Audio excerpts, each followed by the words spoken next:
Hey everyone, how you doing? Welcome to QuickBooks for real estate investors. This is part 5 in our series. We are continuing right along from part 4, so if you haven't seen the other videos and you need to catch up, I suggest starting there. I recorded these and noticed my breathing was a little heavy, so I hope to alleviate that in this video. We'll see how it goes. Alright, so I'm here at the chart of accounts, and we've just added some money to our checking and savings accounts. But we don't have any assets yet, so in this video I'd like to show you just the setup for your asset accounts. I'm not going to actually put anything in there, so we don't own anything yet. I'm just going to set this up for you. We're going to use my favorite shortcut of Control-N for a new account. And this time we're going to set up a fixed asset account, which is, you'll notice in parentheses, described as major purchases. QuickBooks tells us that an example is buildings and land, which is completely appropriate for us as real estate investors. Also, you might own some machinery and equipment. You might have some appliances. You might have a truck or multiple trucks you use for your business. All those items are fixed assets. For now, we're going to focus on the buildings and the land. I'm going to do 2 of those examples today. So I've selected fixed asset. I'm going to click continue.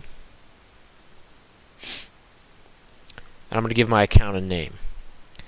This is going to be different for each of you based on your business. However, I recommend keeping the account name as broad, but also as descriptive as possible. What I mean by that is broad in the sense that many different properties can be coded to this account, and descriptive in the sense that you won't forget what type of properties or what type of transactions should go into this account. So let me give you an example. I'm going to call this residential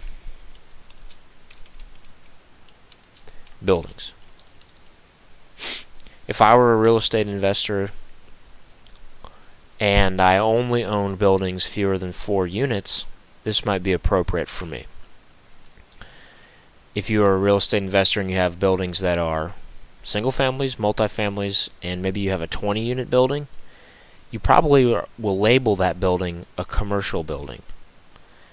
So it's up to you how you want to label this. You might just say buildings. If you're a smaller time investor, say you've got 5 properties, you might just put it all in buildings.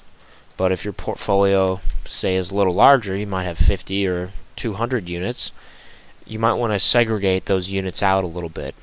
And the reason for this is so when you look at a balance sheet, which is the report that displays your assets, you will be able to quickly determine the value of your portfolio, your holdings. And if you want to know the value of your holdings greater than 4 units, then you should separate those holdings from your units that are less than 4 units. So, does that make sense? I hope I'm clear on that.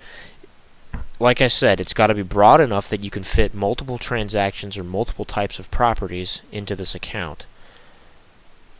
So you wouldn't want to say single family in a particular neighborhood. Single family in Hyde Park. That's a little too descriptive. We don't want to segregate things that descriptive just because it gets hard from a tracking standpoint to code that right correctly.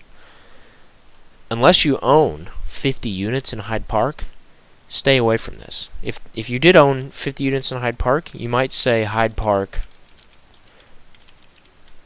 residential. But even that is probably going to be too descriptive for most investors. So I like residential buildings and I like commercial buildings as my top 2, very broad, top level, 30,000 foot view description of my account. So I'm going to say residential buildings. This is not a sub-account because this is as high as you can go in the hierarchy of accounts. I'm going to include a description here, and this is going to be anything 4 units or less, exclusively residential. Hope I spelled that right. Nope.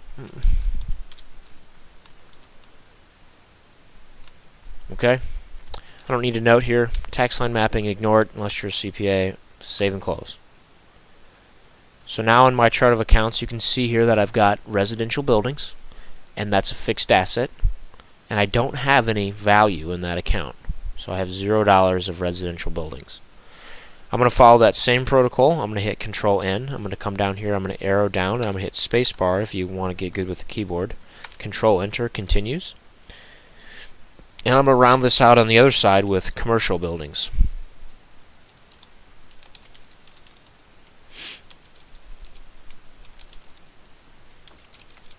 Wow. Sorry about that. Okay, same as before, not a sub-account. I'm going to say anything. Whoops. What did I do there? Looks like I canceled that. Okay, so Control N. Oh, there it is. I just switched windows. Sorry. Description is going to be anything greater than 5 units. Or exclusively commercial. And I mean exclusively commercial as a retail shop, or say you owned a standalone building that had a Subway in it. That would qualify as a commercial building. Save and close, same as before. That's it. So now we've got commercial buildings and we've got residential buildings. Both of these accounts will hold our assets, our fixed assets, which are our real estate portfolio. In the next video, next part, I will show you how to add the land accounts. It's very similar, so I'm going to stop there, and we'll see you in the next part. Thanks for watching. Thumbs up, thumbs down. Let me know how I'm doing. Leave a comment if you've got a specific problem, and I can do a video to help you. See you next time.